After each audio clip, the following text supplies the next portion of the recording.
ঘরে এসে বাবা মাকে খুঁজে পাচ্ছে না মেয়ে। দেখলেন বিছানায় লেগে আছে রক্তের দাগ। সেই দাগ দেখে ঘরের মাটি খুঁড়তেই পাওয়া গেল মা বাবার মরদেহ। হত্যার পর তাদের পুঁতে রাখা হয়েছিল সেখানে।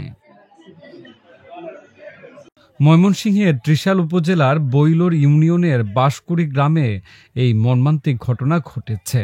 মোহাম্মদ রিয়াদ হোসেন রাজু নামে এক যুবক নিজ পিতা মোহাম্মদ আলী ও মা বানোয়ারা বেগমকে হত্যা করে তাদের লাশ এভাবেই শোয়ার ঘরে পুঁতে রাখে। স্থানীয় সূত্রে জানা গেছে, গত বুধবার থেকে মা বাবাকে না পেয়ে পরিবারের সদস্যরা খোঁজাখুঁজি শুরু করেন। বৃহস্পতিবার বিকাল ৩টার দিকে রাজুর বোন জরিনা খাতুন ঘরে ফিরে বিছানায় রক্ত মাখা চাদর দেখতে পান।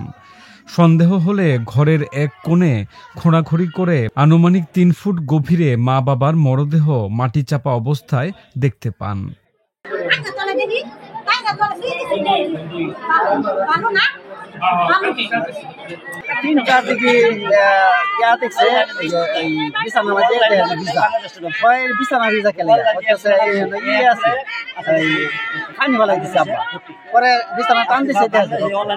খবর পেয়ে ত্রিশাল থানা পুলিশ ঘটনাস্থলে পৌঁছে মরদেহ দুটি উদ্ধার করে। এ সময় রাজু তার বাবা মাকে হত্যার বিষয়টি প্রাথমিকভাবে স্বীকার করেছে বলে জানিয়েছে পুলিশ। সে গতকাল দুপুরে তার মাকে এই আলোচনার এক পর্যায়ে মাকে হত্যা করে, মাকে গলা টিপে হত্যা করে। সে তার বাবাকে কুড়াল দিয়ে কুপিয়ে হত্যা করে, সে তার স্বীকারোক্তি অনুযায়ী।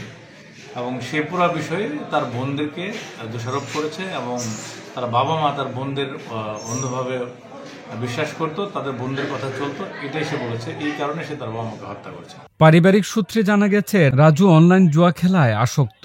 তাকে কিছুদিন আগে 18 কাঠা জমি লিখে দিতে বাধ্য হয়েছিলেন তার বাবা।